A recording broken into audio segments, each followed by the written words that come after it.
In the harsh wilderness of the American West, where justice was scarce and mercy rarer still, sometimes the greatest treasures lay hidden beneath the poorest soil. The wooden platform creaked under her bare feet as the midday sun beat down mercilessly on Dustbrook's central square. Sarah stood tall despite the chains, her dark eyes fixed on the distant mountains beyond the crowd of ranchers and cattle dealers. The auctioneer's voice boomed across the dusty plaza, but the gathered men shook their heads dismissively. "Too dark," one muttered. "Too stubborn-looking," another added, spitting tobacco juice into the dirt. At the edge of the square, leaning against the saloon's weathered post, stood a man in a faded blue shirt and wide-brimmed hat. His weathered hands rested on his belt as he watched the proceedings with quiet intensity. When the auctioneer called her lot, Jacob Stone raised his hand calmly. A local rancher tried to outbid him, but Jacob's hand went up again, steady and determined, until the voices fell silent and the gavel dropped with finality. Jacob counted out silver coins into the auctioneer's palm, each one ringing against the wooden table. He approached the platform slowly, pulling out an old folding knife to cut the ropes binding her wrists.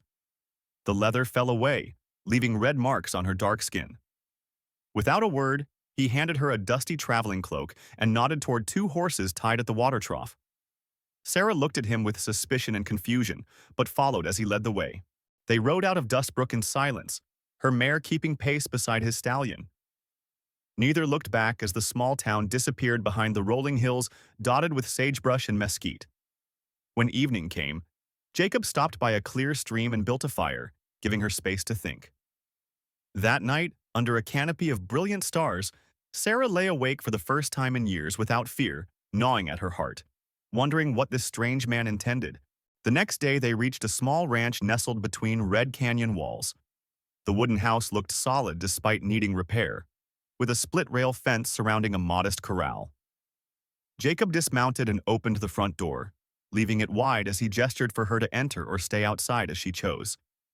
Inside smelled of hay and wood smoke, carrying the silence of a place where a lonely man had lived for years. Sarah stepped cautiously across the threshold, her eyes adjusting to the dim interior. The next day they reached a small ranch nestled between Red Canyon walls. The wooden house looked solid despite needing repair, with a split-rail fence surrounding a modest corral. Jacob dismounted and opened the front door, leaving it wide as he gestured for her to enter or stay outside as she chose. Inside smelled of hay and wood smoke, carrying the silence of a place where a lonely man had lived for years. Sarah stepped cautiously across the threshold, her eyes adjusting to the dim interior. On the fourth morning, Sarah woke before dawn and began cleaning, washing dishes, sweeping floors, working as she had learned to do all her life. Jacob watched from the doorway and nodded briefly, a sign of approval. Together they repaired the horse corral and cleaned the well, passing tools silently, understanding each other without words. When he rode to town for supplies, he left her alone without warnings or locks, trusting the wind to carry word of his return. Sarah remained, walking the property and slowly growing accustomed to the thought that here, no one would force her to do what she didn't want. Each day Jacob looked at her with growing warmth. Her courage and industriousness didn't leave him indifferent. She found herself stealing glances at this quiet man who had given her something she'd never dared hope for. "What do you want from me?" she finally asked one evening. Jacob stared into the fire. "Nothing you ain't willing to give," he said simply. One morning, while gathering wild berries in the remote section of the ranch near an old dried creek bed, Sarah noticed a strange dark stain on the ground. The earth felt different beneath her boots, sticky and pungent. She called for Jacob, her voice echoing off the canyon walls. When he approached, leading his horse by the reins, they both saw the thick black liquid seeping from beneath the rocks. Jacob's eyes widened as recognition dawned on his weathered face. "Black gold," Jacob whispered, kneeling to touch the crude oil with his fingertips.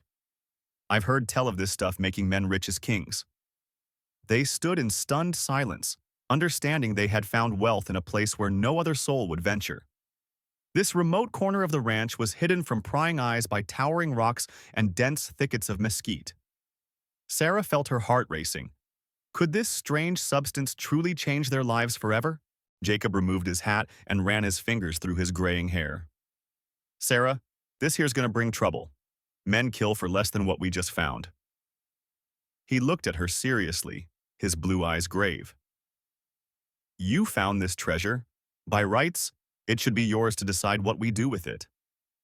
Sarah stared at the dark seepage, remembering the auction block, the chains, the years of having no choices. What do you think we should do? She asked quietly.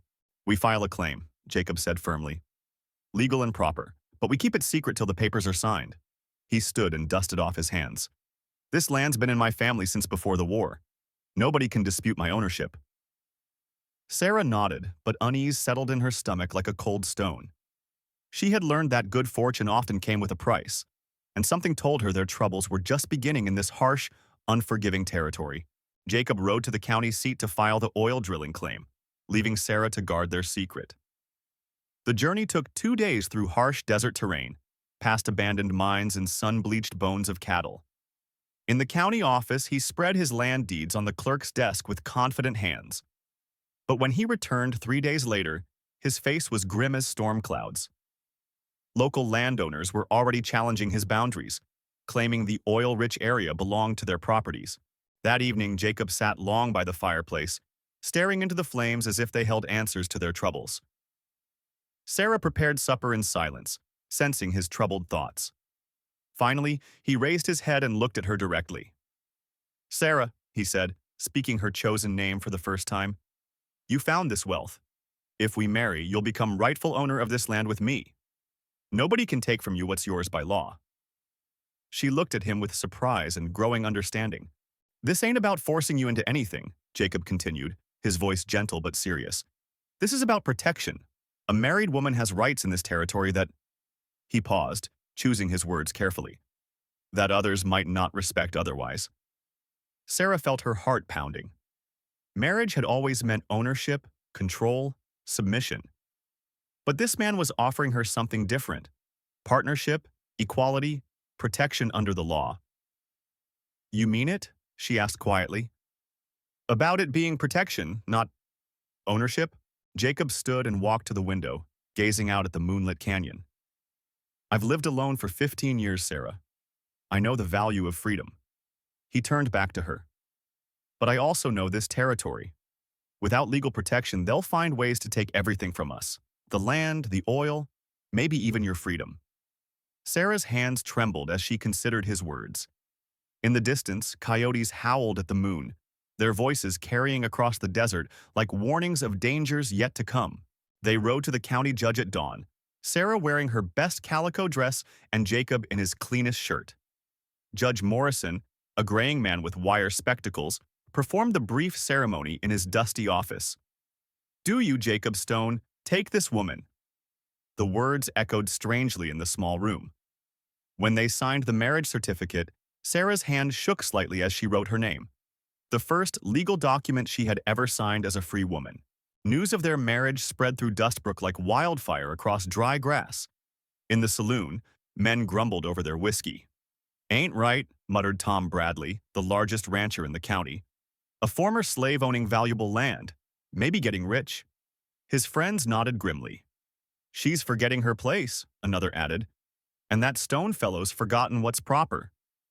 The anger in their voices grew thicker with each round of drinks, poisoning the air like smoke. Within a week, representatives from Eastern oil companies began arriving at the ranch with generous offers. Sarah watched from the kitchen window as men in expensive suits and shiny carriages presented contracts to Jacob on the front porch. Mighty fine opportunity, Mrs. Stone, one said, tipping his hat to her. But their respectful words couldn't hide the calculation in their eyes. Each visit brought more tension to the surrounding communities, where talk grew darker and more dangerous. One evening, Jacob found Sarah sitting on the porch steps, staring at the sunset painting the canyon walls crimson. Having second thoughts? He asked gently. Sarah shook her head slowly. I'm thinking about freedom, she said. How it makes some folks powerful angry when others find it. Jacob sat beside her, his weathered hands folded. Freedom's always been something worth fighting for, he replied quietly. Question is whether we're strong enough for the fight that's coming. Sarah woke to the acrid smell of smoke and distant shouts cutting through the autumn night. Through the bedroom window, she saw torches moving like angry fireflies across the desert, growing larger and brighter as they approached the ranch. Her heart hammered against her ribs as she shook Jacob awake. "They're coming," she whispered urgently. Jacob bolted upright, instantly alert, and reached for his rifle hanging above the bed. The mob's voices carried on the wind, filled with hatred and purpose. Jacob stepped onto the front porch, rifle in hand, as 20 mounted men surrounded their home. Tom Bradley sat tall in his saddle at the front of the group, his face twisted with rage. "Get off our land, Stone," he bellowed. "Take your wife and get out before we make you." Jacob stood firm, his voice steady despite the odds. "This is my legal property, Bradley. You have no right here." The mob leader spat into the dirt. "Legal don't mean nothing when it comes to keeping order." "Last warning, Stone." Bradley raised his torch high. "We won't have a former slave getting rich off our land." When Jacob refused to move, Bradley hurled his torch onto the wooden roof. Flames caught instantly in the dry timber, spreading like hungry demons across their home. "Run!" Jacob shouted to Sarah as more torches flew. They barely escaped through the back door, carrying only Jacob's rifle and a bag of essential supplies as their house became a roaring inferno against the night sky. Hidden among the rocks above their burning home, Sarah and Jacob watched everything they had built together turn to ash and smoke. The mob cheered as the roof collapsed in a shower of sparks that lit up the canyon walls like hellfire. "We'll rebuild," Jacob said quietly, his arm around Sarah's trembling shoulders. She leaned against him, tears streaming down her face. "Will we?" she whispered. "Or will they just burn it down again?" The flames reflected in her eyes like bitter memories of all she had lost before. Jacob refused to surrender. The morning after the fire, he saddled his horse and rode hard toward the state capital, leaving Sarah hidden in a cave with provisions. The journey took 4 days through dangerous territory, but Jacob carried evidence, witness statements from townspeople who had seen the mob's faces in the firelight. At the federal courthouse, he slammed his fist on the marshal's desk. "They burned my home and threatened my wife's life. This is federal business now." Marshal Williams, a stern man with gray whiskers, listened carefully to Jacob's account. "These are serious charges, Stone. Federal law protects property rights and guarantees safety regardless of—" He paused meaningfully. "Regardless of a person's background." Within hours, 3 federal marshals rode out with Jacob, their badges gleaming in the desert sun. They carried arrest warrants and the full authority of the United States government behind them. The marshals found Tom Bradley drinking in Dustbrook's saloon, bragging loudly about teaching that uppity couple a lesson. His face went white when the badges appeared. "Tom Bradley, you're under arrest for arson and conspiracy," Marshal Williams announced. The saloon fell silent as shackles clicked around Bradley's wrists. Other mob members scattered like tumbleweeds, but witnesses had already identified them. Justice, it seemed, had longer arms than Bradley had imagined. At the trial 1 month later, Sarah sat in the courthouse gallery, wearing her best dress and holding her head high. Witness after witness testified against Bradley. Even some who had stayed silent during the burning now found their courage in the courtroom. The judge, a federal appointee, showed no mercy. 5 years in territorial prison, he declared, his gavel echoing through the packed room. Bradley's supporters muttered angrily, but federal marshals kept order. Justice had spoken with a clear, strong voice. While Bradley sat in his prison cell, the land court convened to settle the boundary disputes once and for all. Sarah and Jacob presented their original deeds, surveyor maps, and witness testimonies dating back to before the war. The opposing ranchers had hired expensive lawyers from back east, but their claims crumbled under legal scrutiny. "These boundaries have been clearly established for over 20 years, the judge declared, studying the documents through his spectacles. The court's decision was unanimous and final. Jacob and Sarah Stone held rightful ownership of all ranch property, including the oil-bearing sections. The gavel fell with the weight of federal authority, and the clerk stamped their deed with an official seal. Walking out of the courthouse, Sarah felt something she had never experienced before: the solid ground of legal protection beneath her feet. "We did it," Jacob said quietly. "The land is ours, fair and square." News of their legal victory spread faster than their marriage announcement had. Some townspeople who had remained neutral during the burning now approached with grudging respect. "Reckon we misjudged the situation," said old Pete from the general store, tipping his hat to Sarah. The federal marshal's presence had changed attitudes. People understood that challenging the Stones meant challenging Washington itself. Fear of federal intervention was cooling the hottest tempers. That evening, Sarah stood on the charred remains of their front porch, holding the official deed in her hands. The legal language was complex, but one phrase stood out clearly: Sarah Stone, legal owner and proprietor. Jacob watched her read it for the third time. "How does it feel?" he asked. Sarah looked up at him, tears glistening in her eyes. "Like I finally exist," she whispered. "Like I'm finally real." The law had spoken, and she was no longer invisible. On the ashes of their old home, Jacob and Sarah began construction of a larger, sturdier house. Lumber wagons arrived weekly from the railroad town, carrying fine pine boards and quality hardware. Sarah designed the layout herself: a spacious kitchen, a proper parlor, and windows facing the canyon sunrise. "This time we build it right," Jacob said, hammering nails with determined precision. Federal marshals still patrolled the area, ensuring no interference with their reconstruction efforts. Texas Oil Company representatives returned with respectful proposals and generous terms. In the ranch's temporary cabin, Sarah sat at the table reviewing contracts while Jacob translated the legal language. 20% royalties on all oil extracted, he explained, plus a signing bonus of $5,000. Sarah's hands trembled slightly as she signed her name on documents that would secure their future for generations. The ink dried on prosperity beyond their wildest dreams. The first oil derrick rose like a mechanical tower against the Red Canyon walls, its rhythmic pumping creating a new heartbeat for their land. Workers arrived from across the territory, setting up a small camp near the drilling site. Sarah watched from her new porch as black gold flowed into wooden barrels, each one representing freedom and security. "Strange to think it was there all along," she murmured, "just waiting for the right moment to change everything." Their new house stood proud and strong, painted white with green shutters that caught the morning light. A picket fence surrounded Sarah's garden, where she grew vegetables and flowers in the rich canyon soil. Oil money had bought fine furniture, quality livestock, and respect from neighboring ranches. Standing in her doorway, Sarah marveled at how far they had traveled from that dusty auction platform. The wilderness had tested them with fire and hatred, but they had emerged victorious. With everything settled and their fortune secured, Jacob sat beside Sarah on their new porch as evening painted the canyon walls purple and gold. The oil derrick's steady rhythm provided a backdrop to their quiet conversation. "You're free now, Sarah," Jacob said softly. "Free and wealthy beyond most folks' dreams. If you want to travel to San Francisco or Denver, live like a proper lady in society, I won't hold you back." His voice carried both love and the painful willingness to let her go. Sarah looked across the land where new grass was already sprouting around the oil works, where their cattle grazed peacefully in the distance. She thought of the elegant ladies she had glimpsed in their fine carriages, with their silk dresses and city manners.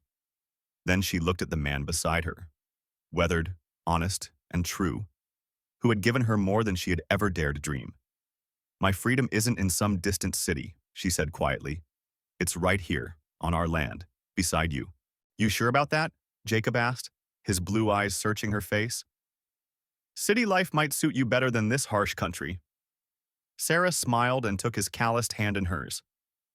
"Jacob Stone, you gave me the greatest gift a person can give another, the chance to choose my own path. And I choose this path, with you, on this land we fought for together." The derrick's pumping seemed to echo her heartbeat as she spoke these words from her soul. As stars emerged in the vast desert sky, Sarah and Jacob sat in comfortable silence, watching their oil fortune being extracted from the earth.